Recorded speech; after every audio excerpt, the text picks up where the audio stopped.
역사신학에서도 말했지만 역사신학은 항상 역사신학 자체도 주어가 인간입니다. 칼빈이 종교개혁을 했다.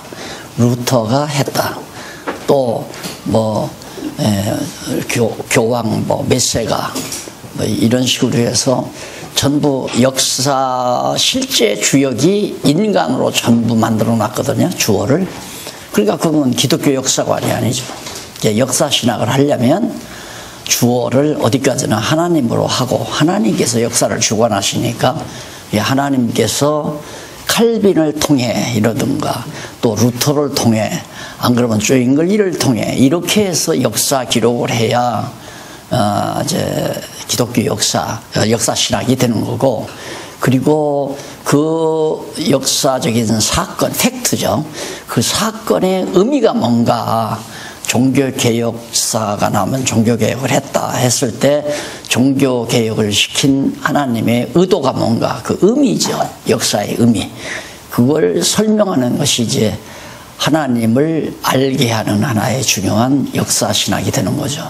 그래서 아까 처음 말씀드렸지만 우리 성경신학을 정리하고 나면 모든 만사 만물,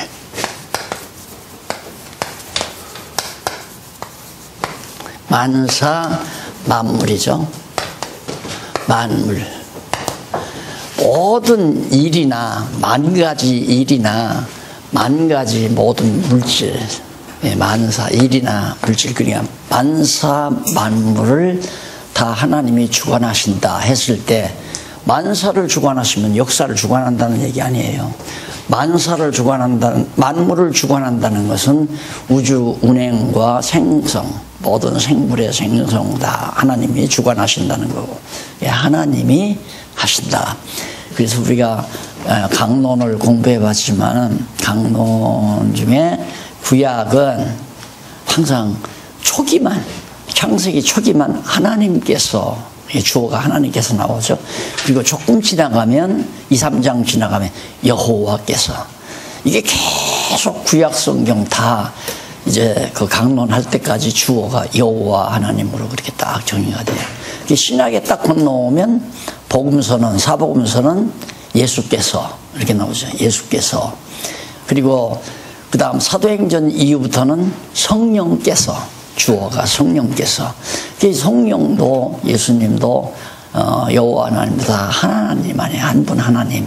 그러니까 말씀이 육신이 되어 오신 여호와께서, 그러니까 예수가 누구냐면 여호와께서 육신을 입고 오신 분이 예수고, 또한 성령은 누구냐? 예수님께서 부활 승천하셔서 가서 보내신 아버지 하나님과 예수 그리스도의 영이신 성령, 그리스도의 영인 성령을 보내셔서, 그러니까 성령께서 해도 되지만은 조금 세분하면 하나님께서 보내신 성령을 통해 그렇게 말을 해도 하자는 없지만은 성령을 주어로 해도 상관이 없어요. 왜? 성령도 하나님이시니까. 그래서 성령께서 하고 사도행전 이후에 주어가 그렇게 나옵니다. 바로 이것을 발견하기가 그렇게 쉽지 않더라고요. 나는 책을 그렇게 딱 써놨지만은 독자들은 그걸 쉽게 못 찾더라니까요. 주어가 오직 하나더라. 구약의 모든 강론의 내용의 주어가 여호와 하나님 한 분이시고, 그리고 신약에 와서 마태 복음서는, 사복음서는 예수께서, 그리고 사도행전에서부터 요한계시록까지는 성령께서, 이 주어가 하나인 것을 한참 지나서야 발견을 하더라고요. 그래서 요 역사신학 이것도 지금에 나온 교회사 나오잖아요. 교리사도 나오고 이런 것들을 주어를 여호와 하나님으로 바꿔놓고, 그 다음은 그 사건 팩트를 의미, 그 사건의 의미가 뭔가, 왜 정말 그 로만 캐토릭주의자들이 개혁을 단행하는 모든 인물들을 무덤을 캐가지고 뼈를 갖다가 다 막 불쳐지르고 불로 태우는 그런 사건이 이제 교회사에서 나오잖아요. 그럼 그렇게 잔인하게끔 하나님께서 그 당시에 로만 캐토릭주의자들로 하여금 하게 하신 이유가 뭔가, 그런 것들을 이제 구체적으로 밝혀나가는 것이 교회사의 깊이가 있는 거죠. 자, 그러면 이해가 안 가잖아요. 하나님이 살아계신데 어떻게 바르게 성경대로 회복했다고 하는 개혁자들의 무덤을 캐가지고 그 뼈들까지라도 전부 가서 불을 태우는 그런 잔인무도한 로만 캐토릭주의자들의 만행, 이게 이해가 안 간단 말입니다. 그럼 뭐에서 우리가 찾아볼 수 있느냐면, 하나님께서 정말 에덴 동산에서도 마귀를 통해서 타락하게 해가지고 이 고통을 인류를 겪게 만들잖아요. 또 뿐만 아니라 요셉이 아무런 죄도 없는데 팔려가서 종노릇 하게 하고 결국은 감옥 생활까지 하게 만드시고, 이런 모두가 다 하나님의 능력을 깨달아 알고 여호와 경외케 하시라는 하나님의 섭리죠. 그렇게 잔인무도하게 행동을 했어도 결국은 하나님의 교회는 개혁이 돼서, 개혁교회가 500년 동안 이어오는 것이 어떤 유명한 선교사들의 공로도 아니고 업적도 아니고, 오직 하나님께서 하나님의 당신의 능력을 계시하기 위해, 알게 하기 위해서 아주 완악하고, 그때는 완전히 사법권까지, 로만 캐토릭이 구교가 사법권까지 지고 있잖아요. 사람 죽이니까요. 만약에 자기네들이 말하는 대로 안전하면 붙잡아다가 죽여버리는, 화형하고요, 불러 태워버리고, 그렇게 무서운 통치 아래서도 결국은 하나님께서 참 교회를 세워가시는 능력이 하나님에게 있다는 것을 깨닫게 합니다. 역사를 그런 시각에서 봐나가는 거죠. 그러니까 하나님께서는 큰 힘이 있을 때는 힘을 죽여요.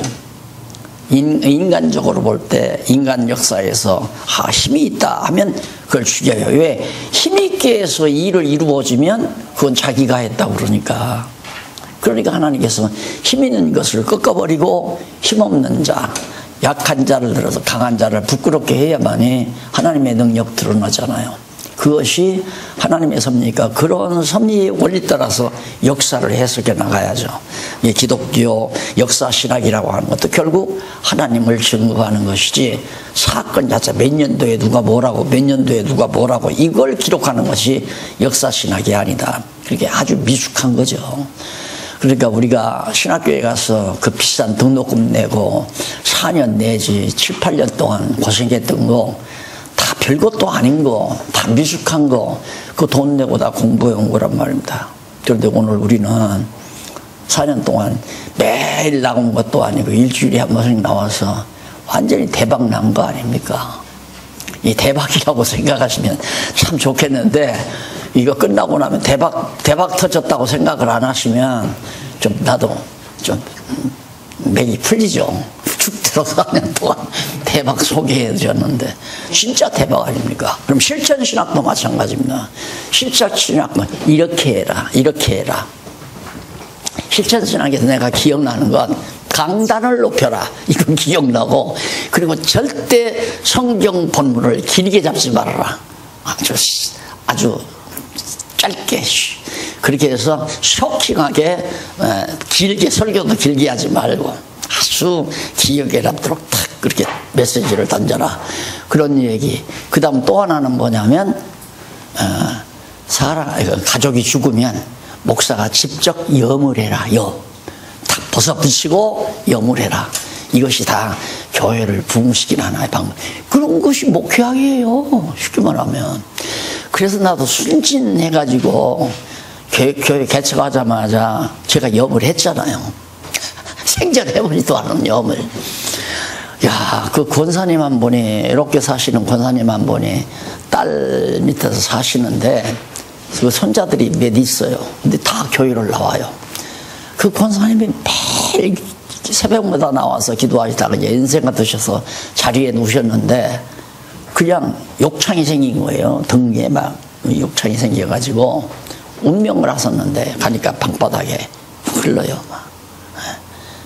그런데 내가 벗어붙이고 손으로 직접 다 시신을 그렇게 해서 정리를 해서 했잖아요.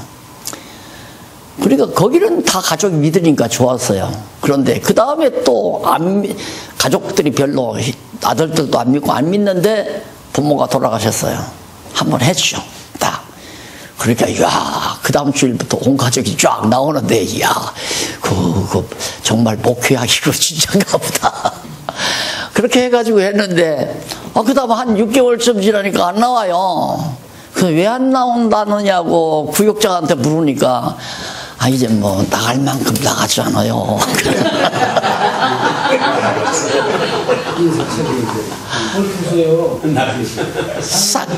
싹 걷어버렸어요. 그럼 뭐 잠깐 연마 한번 해줬는데 6개월 동안 나가줬으면 됐지. 뭘 더 나오라고 그러나. 효과 오래 갖고만요. 이제 목회하기 그렇게 유치하다 말이다. 말도 아니고. 이게 목회는 누가 하냐면 이것도 마찬가지. 하나님께서 목회를 하는 거지. 하나님께서 창세전에 예정자 구원시키기로 예정된 자들을 때가 되면 하나님이 불러내잖아요. 뱃속에서 불러낼 수도 있고 안 그러면 태어나서 처음부터 태어날 때부터 부를 수도 있고 그 다음 한참 성장해서 10살 때 부를 수도 있고 아니면 30살이 돼서야 부를 수도 있고 안 그러면 병원에서 운명하기 직전에 그때 부를 수도 있고 그 하나님이 그렇게 다 택한 백성들을 불러서 구원시키기 때문에 목회를 목사가 하는 게 아니라 하나님께서 성령 감동을 통해서 역사하시는 거란 말입니다. 그러니까 하나님께서 했다고 해도 되고 오늘 우리 신학교에 있을 때는 성령께서 택한 백성들을 감동시켜 귀를 열어 듣게 하시고 그럼 예를 들어서 하나님께서 목사님들에게 어디 가서 전도할 마음이 생겨요. 또 그런 기회가 오면 가서 전한단 말입니다. 전하면 택한 백성은 귀를 열어서 듣게 해요. 그게 바로 귀 있는 자는 들으라 그 말 아니에요. 택함 받지 아니하는 자는 아이고 노가리 한다. 이게 완전히 그냥 목사 비난하는 거죠. 돈 달라고 저렇게 애원하는구나 이렇게 보기도 하고 아주 고약스럽다니까 인간이. 그러니까 내가 어머니 이렇게 영매 주니까 우리 교회 나오라고 저러는구나. 그러니까 몇 달 나가지고 자해서 온 가족들이 모여서 사기해서 나온 거예요. 그러니까 그건 아니에요. 그래서 목회학도 지금 현재 신학교에서 배우는 목회학은 아닌 거예요. 그건 아니란 말입니다. 이게 다 쉬운 거, 쉽고 간단한 건데 이런 것들을 참 인간적으로 완전히 상식적으로 만들어 놓고 이것이 진리라고 해서 신학교 세워가지고 간판 걸어놓고 학생들을 모집해서 돈 받고 다 가르쳐서 졸업장 하나 주고 가서 그 다음 당신들 우리 졸업장 줬더니 당신들이 위에다 손 눌러 안수해. 그럼 목사 되는 거 아니에요. 이게 얼마나 황당한 일들을 지금까지 해왔습니까. 그래서 좀 어떻게 보면 과격하지 않느냐 하지만 아까도 어떤 목사님 그러시네요. 과거 총신대 총장 노릇했던 분이 이번에 만났는데 종교개혁이라고 해가지고 교회가 개혁돼야 된다. 교회를 개혁해야 된다고 그러면서 얘기를 하대요. 나도 들었거든요. 그래서 그분하고 식사하면서 내가 아니 박사님 그때 그 총신 재임 시절에 총장 재임 시절에 그때 좀 젊은 학도들에게 깨어날 수 있도록 그렇게 얘기하시지. 그때는 한 말씀도 안 하시고 이제 다 퇴임해가지고 이제야 그런 얘기 하시면 어떡합니까? 그러니까 아이고 목사님 그때는 못해요. 그때는 그냥 바로 죽이다 이거야. 그래서 야 그게 다 알아요. 학자들은 아닌 줄 알아요. 제대로 뭐 외국에 와서 신학 공부하고 보면 이게 지금 우리 한국 교회에 아닌 게 너무 많다. 그래도 그 말을 못해요. 이게 제일 먼저 제가 장안도 대치동에 있을 때입니다. 대치동에 있을 때니까 이제 개척해서 한 10년 이후죠. 그때 이제 서모 교수가 참 화란해서 박사학위 받아가지고 교회신학 박사학위를 받아가지고 왔어요. 한국인으로서는 최초래요. 동양인으로서는 최초래. 그러니까 굉장히 긍지가 있죠. 다 아시네 벌써. 녹음이요 서초로. 그래서 소문을 듣고 내가 초청을 했잖아요. 비록 건물은 새 집이지만은 그래도 몇백 명 모일 때니까 모셔가지고 한번 특강을 해달라고. 이게 오순 신학에 대한 역사적 고찰이라고 하는 주제를 걸고 특강을 해주더라고요. 그래서 다시 말해서 오순절 운동은 아니다 그 말이거든요. 신학적으로 그건 모순이 있다 이런 얘기니까 들을만 했는데, 그분이 오자마자 신학교에서 왜 그분을 모시게 됐냐면, 목사님들 이게 뭡니까 이게, 이제는 우리 주 예수 그리스도의 은혜와 여기서 복이 쏟아진다 이거죠. 이런 식으로 그렇게 가르친다는 거예요. 그 교수가. 야, 그 정말 죽으려고 작정을 낸 양반이지. 야, 대단한 양반이다. 그러면 한번 모셔보자 했더니 개혁적이에요. 이제 화란에서 공부했으니까 다르죠. 완전히. 화란이 장로교 본산지 아닙니까? 그래서 이제 참 그분하고 자주 교류를 하려고 마음을 먹었는데, 어느 날 갑자기 딱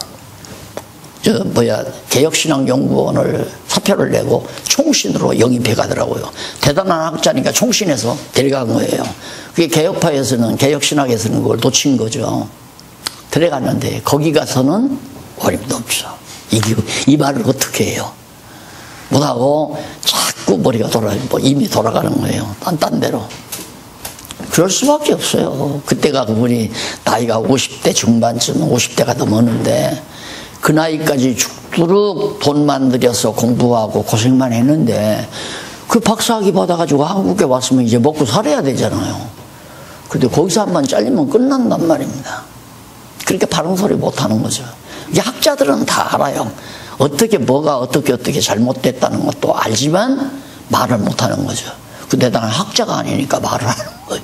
죽여봤댔자 날 갖다가 목을 자를 수는 없을 거고, 어차피 나는 살아있는데 이제 내가 말 못할 게 뭐 있어요. 아닌 건 아니다 하고 옳은 건 옳다고 해야죠. 그래서 실천신학의 역사신학이나 주경신학이나 교의신학 모두가 다 간다리만 하면 엉터리다 이 말이에요. 맞잖아요. 같이상해요. 다 엉터리예요. 그러면 정말 성경신학 그 소속학군이 뭐냐? 그 소속학군, 성경신학이 어느 학군에 속해 있느냐?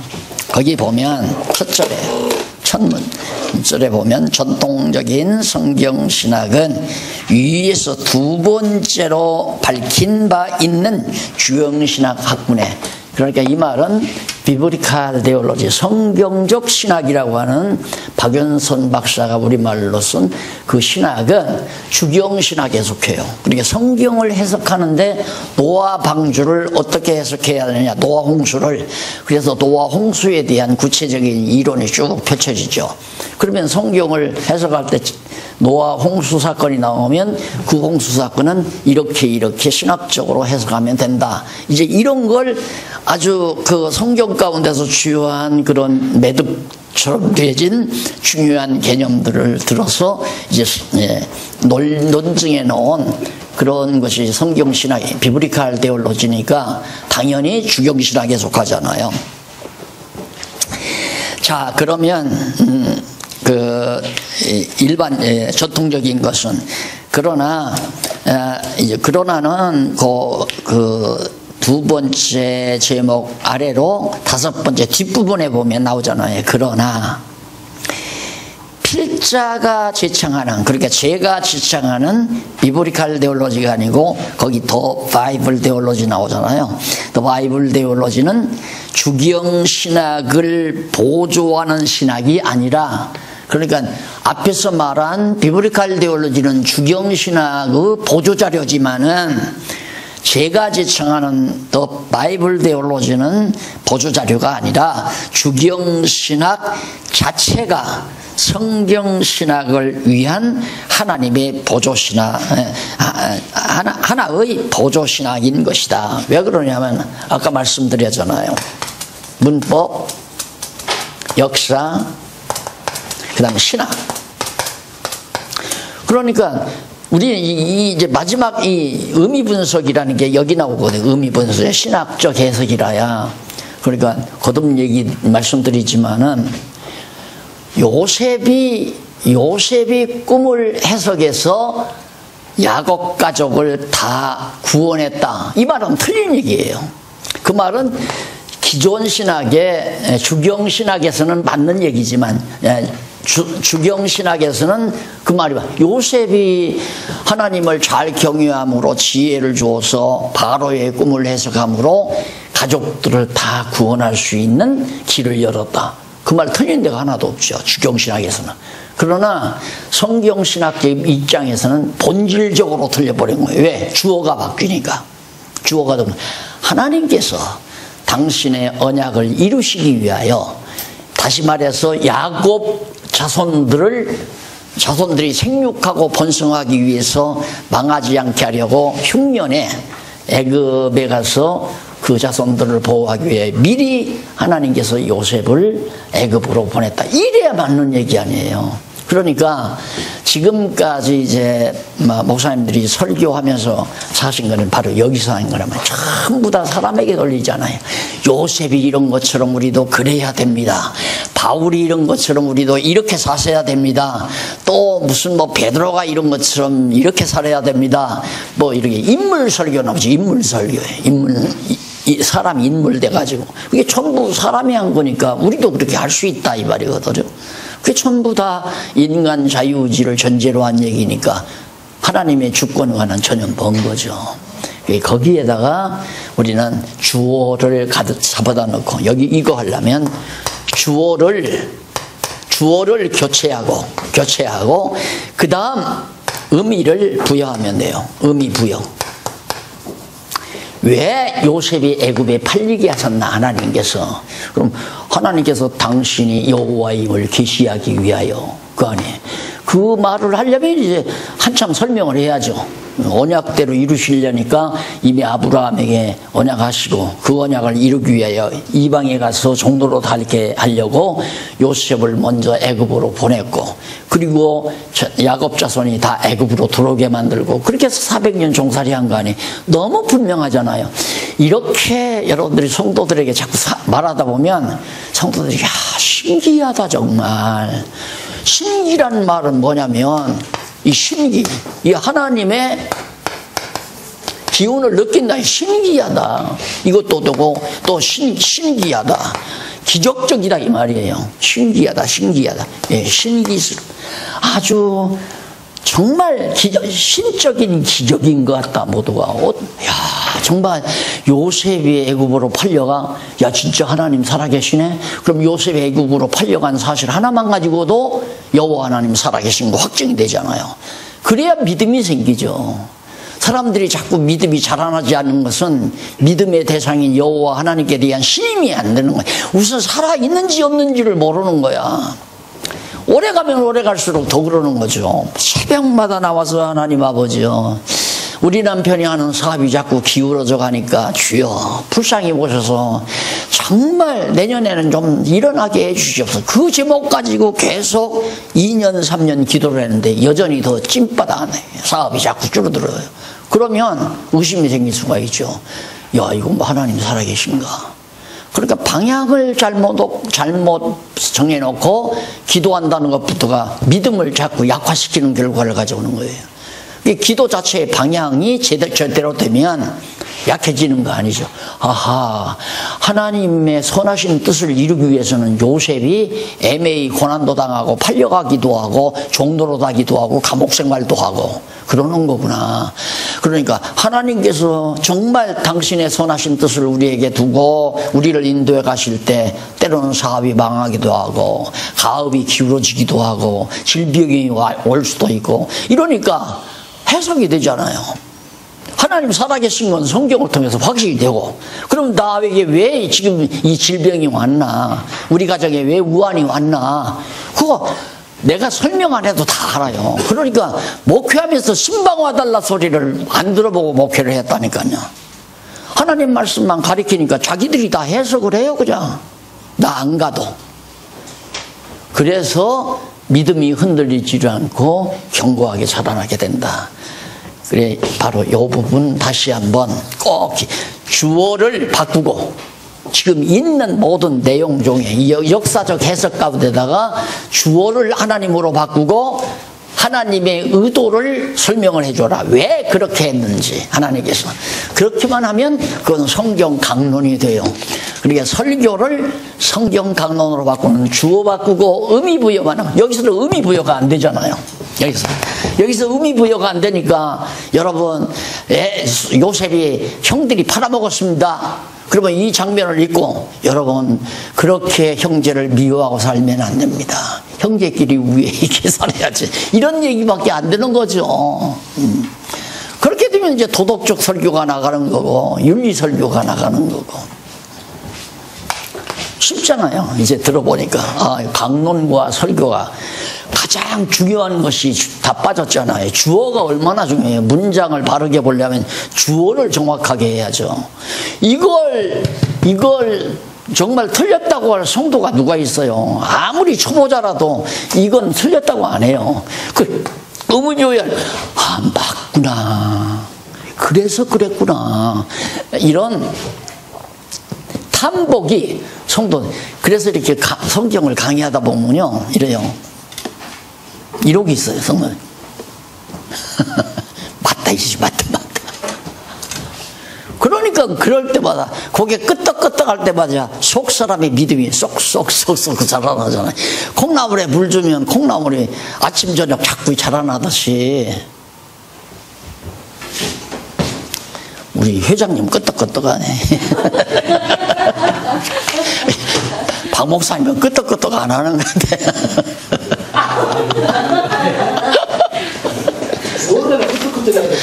자, 소소각군 아까 말씀드리다가 다시 글로로 갔는데 거기 그러나 소소각군 위에서 5째 줄 그러나 필자가 제가 제창하는 바이블 데올로지 성경신학은 주경신학을 보조하는 거다. 그렇지. 이것이 이걸 보조하잖아. 도와준다 이 말입니다. 그러니까 지금 가지고 계시는 주석의 모든 내용 중에 물론 그 주석에 잘못된 주석이 있죠. 근본적으로. 그러나 원어 분석하고 다 해놓은 거 참고가 돼요. 보조가 되는 거죠. 그걸 갖다가 정말 이 중요한 주어와 의미 부여만 하면 성경 강론이 된다. 그 성경 강론을 제가 18권으로 본론 18권으로 딱 써놨잖아요. 아주 꼭 필요한 내용만 이렇게 해서 그 원리를 이렇게만 하시면은 너무 쉽게 정리가 될 겁니다. 그 다음 넘어가서 3번 타분야 신학과의 관계, 다른 분야. 그러면 성경신학이 주경신학이나 역사신학이나 실천신학과 어떤 관계가 있는가? 첫 번째 교의신학과의 관계. 교의신학과, 기존의 교의신학과의 관계는 밑으로 4번째 줄 중간에 나오잖아요. 그러나 교의신학은 어디까지나 주경신학의 결과로 나오는 것이다. 그 이유는 성경이 바르게 해석되어야 바른 신조와 교리가 나올 수밖에 없다. 그러니까 성경이 이렇게 올바르게 해석이 되면 여기서 믿음이 생기잖아요. 믿음. 성경신학을 바르게 이해하면 믿음이 나와요. 믿어져요. 그냥 믿지 말라고 해도 믿어진다니까. 바르게만 되면.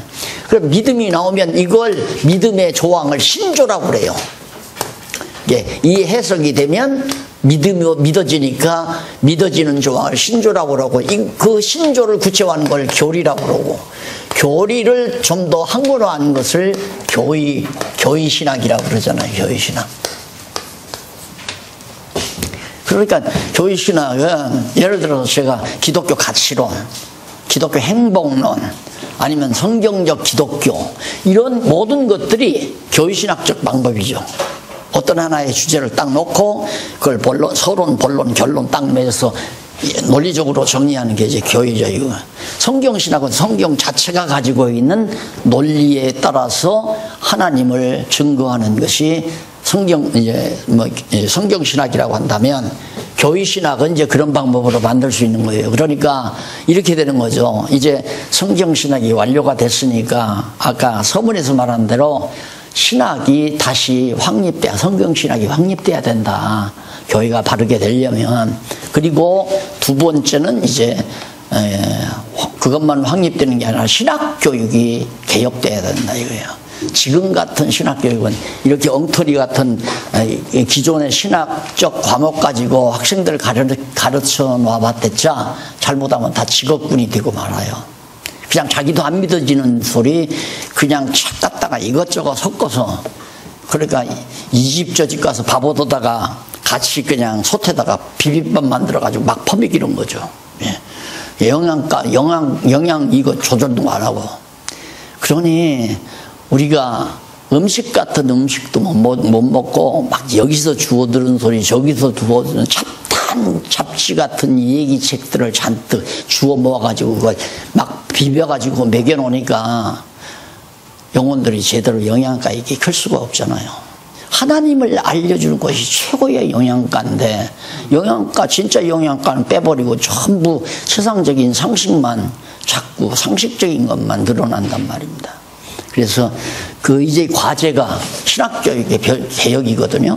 그 신학교육의 개혁인데 지금 교육이 이루어져 가고 있잖아요. 하나님께서 그렇게 섭리해 가신다. 나는 그래서 하나님께서 그런 소원을 주시더니만 그렇게 역사하는구나. 조금 전에도 누가 그래요. 이거 금년에 마치면, 이번 학기로 마치면 다음 해부터 목사님이 시간 내실 수 있습니까? 그래서 10번도 내지 하고 그랬어요. 그랬더니 선교사들을 이제 좀 이렇게 맞이해서 하는 그런 사업을 하고 있는데 선교사들에게 이걸 좀 전하고 싶다 그런 얘기가 들어요. 그게 다 하나님께서 다 마련해 놓고 준비해 놓는 거 아니에요. 그러니까 신학교육 개혁이라는 것도 내가 하는 게 아니라 하나님께서 하시는 거거든요. 그래서 이게 이루어지면 이제 교회에 큰 변화가 오는 거죠. 그래서 각 교회마다 그냥 신학교라고 생각을 해라. 기도원도 그냥 신학교로 해라. 얼마나 좋아요, 기도원 같은데. 예? 예를 들어 기도원 같은데 이제 교회도 다양한 그룹이 있잖아요. 장로님들 그룹이 있고 권사님들 그룹이 있고 믿음이 수준차가 있으니까 이번 가을철에 우리 3박 5일 동안 어느 기도원으로 가서 우리 집중교육, 성경신학 집중교육 합시다. 그렇게 해가지고 목사님 대동해 가가지고 장로님들 10분이든 5분이든 모시고 가서 집중교육 시키는 거죠. 그 장로님들 수준에 맞게. 권사님들 모시고 권사님들에게 그렇게 전하고, 집사님들 모시고 가서 집사님들의 수준에 맞게, 청년들 데리고 가서 청년들 수준에 맞게, 그렇게 해서 교회를 자꾸 점점 말씀 중심의 교회로 터전을 잡으면 그냥 그 교회에서 바로 또 지도자가 나오고 신학자가 나오고 바로 나오잖아요. 지금 여러분 보셨지만은 총체적인 신학적 모든 학문을 성접해서 지금 정리하고 있잖아요. 그러니까 그걸 확인하는데 풋노트를 달았으니까 성경 확인하면 되고, 그리고 성경 확인하지 아니한 일반적인 교회신학 이런 거 다 참고해서 슬슬 보면 이건 철학적 이론이구나 하는 것이 이제 확인이 되지니까 시시껄렁해지는 거죠.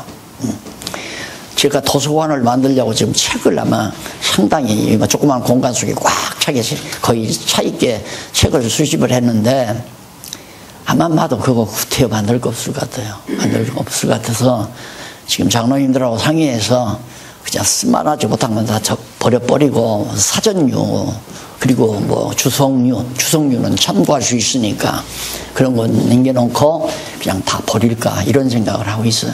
왜? 지저분한 것들인 거야. 그게 주석이나 사전도 그래요. 완전치를 못해요, 사전도.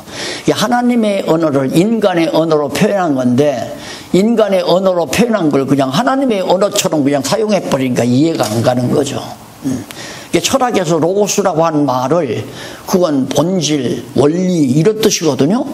그런데 성경은 사도 요한이 로고스라고 사용하는 그 로고스 개념을 하나님 개념으로 사용했단 말입니다. 왜? 근원자니까, 근본자니까. 그러니까 하나님으로 사용했으니까 사전에다가 로고스가 무슨 뜻이냐면 하나님이란 뜻도 있다고 써놓아야 되는데 그런 사전이 없잖아요. 그러니까 사전도 참고서에 불과한 거 참고할 뿐이고 주석도 마찬가지고 성경에서 올바른 개념을 정립해야 된다는 얘기입니다. 제가 말씀은.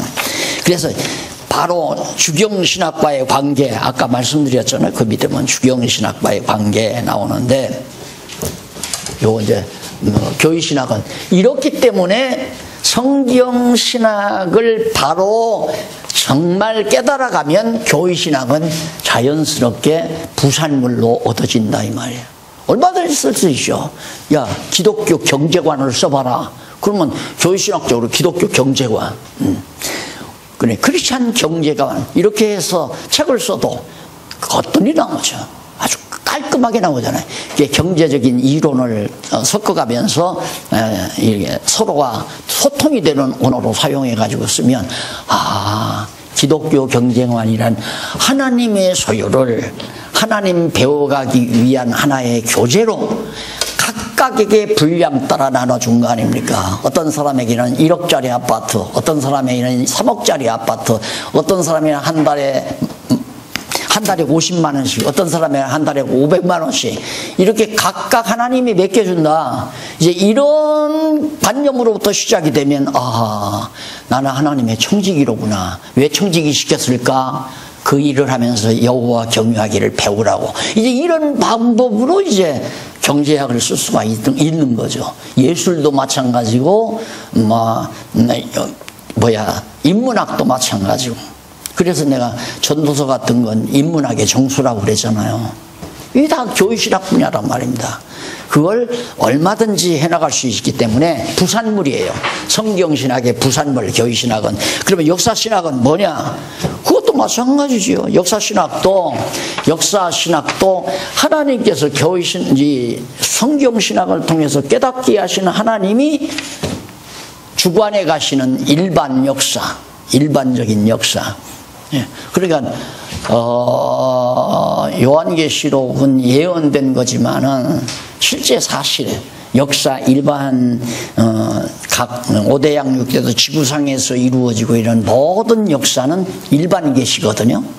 그럼 특별 계시가 여호와를 계시하는 내용이라면 일반 계시는 여호와 계시하는 게 아닙니까? 그것도 여호와 계시하는 거예요. 근데 일반 계시로는 못 깨달으니까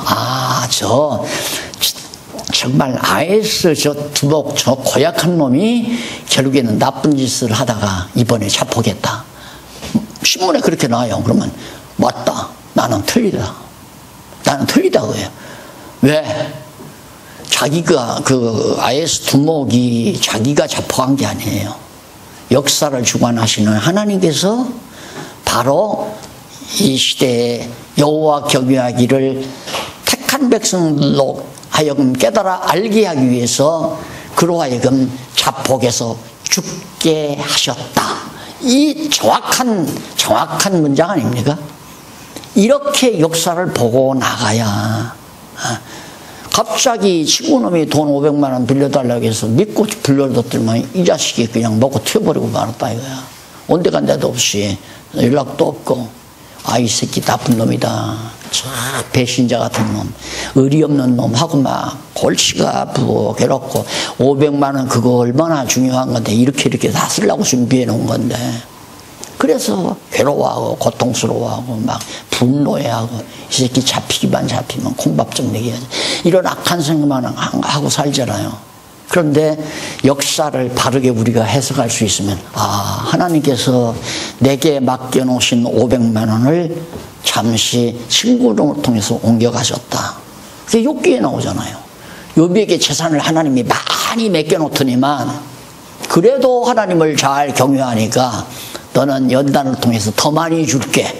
그래서 사단을 통해서 갈대아 사람들로 하여금 재산 다 가져가게 도둑질해 가게 만들잖아요.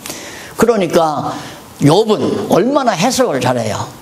아내가 하나님 저주하고 죽으라니까 여보 주신 자도 하나님이시고 가져가신 자도 하나님인데 분명히 갈대아 사람들이 강도떼들이 와서 가져갔거든요. 양떼들 다 잡아가고 종들도 잡아가고. 그런데 욥은 역사관이 달라요. 하나님께서 내게 맡겨놓으셨다가 하나님이 가져가셨다. 주신 자도 하나님이시요 가져가신 자도 하나님입니다. 갈대아 놈들이 가져갔다고 생각 안 한단 말입니다. 그러니까 친구가 500만 원 떼먹었어도 그 친구 보복하려는 마음이 없죠. 하나님께서 왜 가져가게 하셨을까? 그건 간단하잖아요.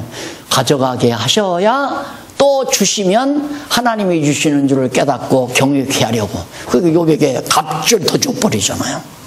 그러니까 배우고 나서 나는 정말 하나님을 귀로만 들었었더니 이제는 내가 눈으로 볼 수 있을 정도로 내 믿음이 한 계단 더 성숙했습니다 하는 얘기죠.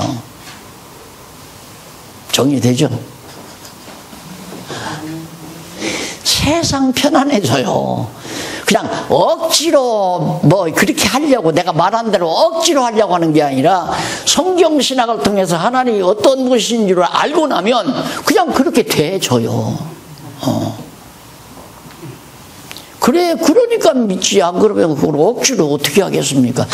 그냥 푸푸하죠. 500만 원 버는데 내가 얼마나 애를 썼는데 이 새끼, 친구놈의 새끼 30년 우정이 이것뿐이냐. 그냥 잠 못 자고 괴로워하고 고통스러워하고 서로 미워하고 반목하고. 그러니까 결국 이 다음에 와도 찾아와도 쉽게 화목을 하는 거죠. 그래, 네가 가져간 게 아니야. 하나님께서 나를 놔두게 하려고 너한테 잠시 옮겨놓은 거지. 너 가져갔다고 해서 네 것 되는 거 아니다. 그게 빌레몬서예요. 빌레몬서 아시죠? 빌레몬이 결국 주인의 사업에 일을 보다가 돈을 횡령했잖아요.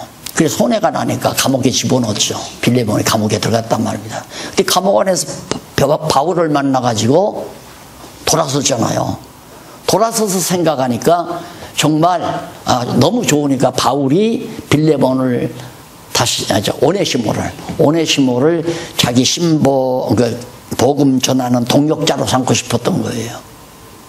그걸 바울이 소개하잖아요. 빌레몬에게 네가 손해난 거 나 안다.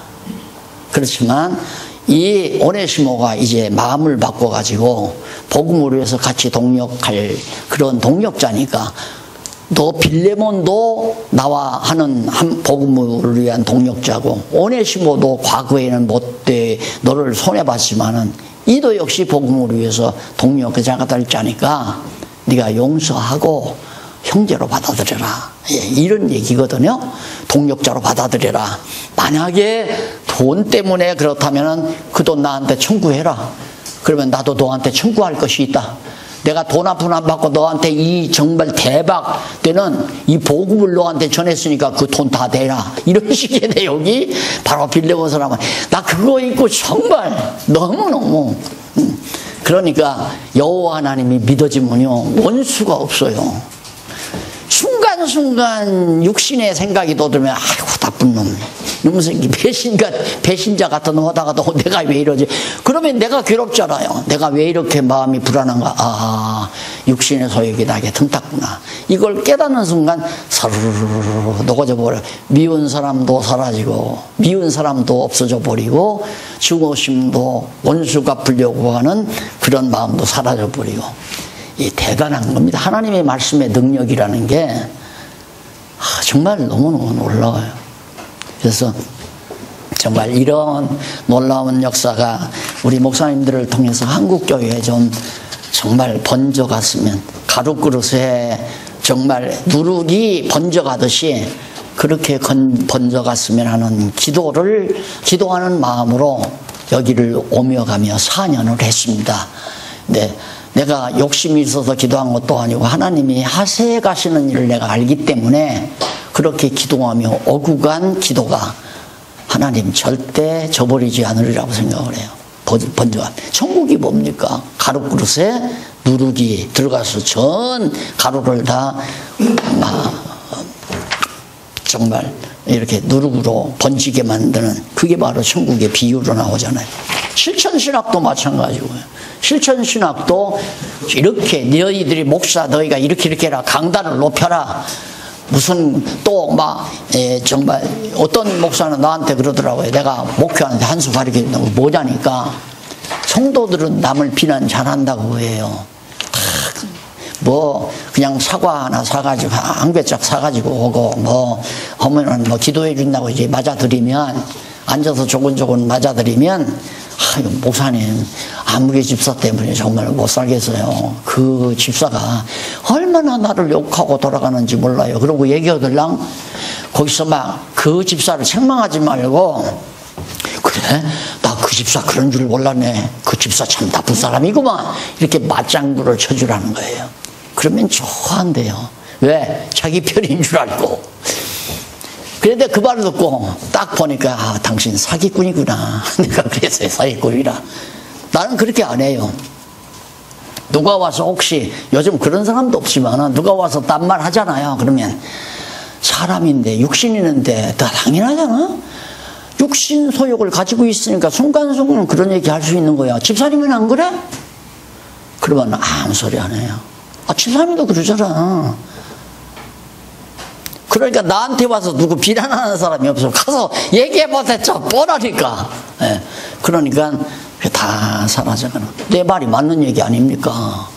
타락한 인간, 죄 중에서 잉태해서 죄 중에서 나서 죄 중에서 사는데 아, 남 비난하고 욕하고 험담하면서 사는 게 정상적이죠. 그 상태로는. 성령이 역사하지 않고야 남을 칭찬하고 위로하고 남과 화평하고 어떻게 합니까? 계속 미워해야죠. 그러니까 내 마음 가운데 성령이 역사하는 인지 안 하는지, 성령의 교통하심을 내가 받는지 안 받는지는 뭘로 하냐? 내 마음이 편안하면 성령이 나를 주관하고 교통하고 계시다. 그러나 조금이라도 깨림하면 내가 이래서는 안 되는데 이거 뭐 아직도 미운 사람이 있는데 저건 그냥 교회 안 나왔으면 딱 좋겠는데 이런 생각이 있으면 아 마귀가 틈타는구나 그렇게 생각하면 돼요. 안 그래요? 네. 그래서 이게 참 하나님 말씀을 깨닫고 살다 보니까 양심에 내가 양심에 가책 없이 살아야 되겠다 해서 양심 가책 없는 게 아니에요. 그냥 빤히 들여다보니까 내 마음이 다 보이거든요. 너 지금 누구 시기하지? 너 누구 질투하지? 말하다가 보면 권사님을 갖다 그 여자 이렇게 나온다고요. 그 권사님 이렇게 나오는 게 아니라 그 여자 내가 집사람하고 얘기하다가 그럼 아니야 그 권사님 나도 육신을 가졌으니까 날 욕하고 험담했다는 권사에 대해서 얘기하다 보면 그 권사님 이렇게 나오는 게 아니라 그 여자 할 수 없어요. 인간은. 그러니까 그걸 내가 나를 볼 수 있게끔 하나님께서 그걸 명철이라고 그러죠. 명철 밝히 볼 수 있는 철 하나의 지혜라 이거죠. 쉽게 말하면 모든 이치를 밝히 볼 수 있는. 그러니까 내게서 불안한 생각이라든가 남을 조금이라도 멀리하는 생각이라든가 누구와 이렇게 패거리를 치려고 하는 그런 생각이다. 이런 모두가 다 육체에 속한 거 아니에요. 그게 하나님의 말씀의 능력으로서 왜? 내가 괴로우니까 괴로울 때 하나님께서 생각나게 해서 없어지게 만드는 거란 말입니다. 그렇기 때문에 실천신학도 역시 다 엉터리 같은 신학 이론을 갖다가 책으로 써서 가르친다고 하는 건 잘못된 거다 이거예요. 그럼 결국은 성경신학을 배우면 실천신학은 절로 왜? 하나님이 하게 하시니까. 실천이라면 하나님이 하게 하시니까 하나님이 하게 하신 대로 해가면 되는 거다. 간단하죠. 그 다음 제3절 제3절에 보면 성경신학의 필요성이 나와요. 왜 성경신학이 필요한가? 그 필요성은 우리 벌써 1시간 딱 됐잖아요. 맞죠? 네. 오늘은 1시간만 하자면서요. 그래서 아이고 참 고맙다. 1시간만 하지 참 고맙다 생각을 해놓고도 너 지금 속으로 하기 싫으냐? 그때 갑자기 고맙다는 마음이 안 나오더라고요. 너 지금 하기 싫구나 피곤하다고. 그렇게까지 이제 아주 그냥 그러니까 맑은 물에 밑바닥이 다 보이는 것처럼 내 마음이 보이는 거죠. 너 순간순간 너 게으른 생각, 남을 조금이라도 질투하고 경쟁하는 생각 이게 다 보이잖아요. 말씀을 깨닫고 나면. 그게 뭘로 보이냐면 마음이 불편해. 아까 말했던 마음이 불편하면 왜 그럴까?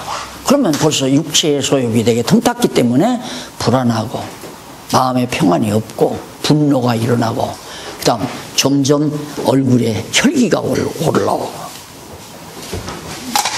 다음 시간 우리 3절 공부하는데 이 부분 3절 4절 계속 이 부분 좀 미리 잘 읽어보시면 제가 강의를 좀 많이 이제는 방향을 잡으셨으니까 이제는 강의 속도가 조금 빨라집니다. 쭉쭉 빨라지니까 미리 집에서 좀 예습을 하고 오시라고 명령하는 게 아니라 오시면 참 좋겠습니다. 기도하십시다. 자비하신 하나님 아버지, 오늘 또 복된 시간, 참으로 복된 시간을 하나님이 우리 동역자들과 함께 허락해 주셨습니다. 하나님 아버지요, 지혜의 영이 우리와 함께 하지 아니하시면 이 모든 말들이 다 헛수고가 될 뿐만 아니라 공중의 메아리로 사라질 수밖에 없습니다. 성령께서 우리 각자의 마음을 열게 하시고 기억나게 하시고 또 깨닫게 하소서.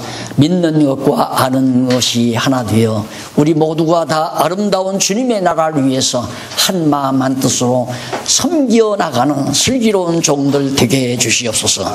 예수님 이름으로 기도드립니다.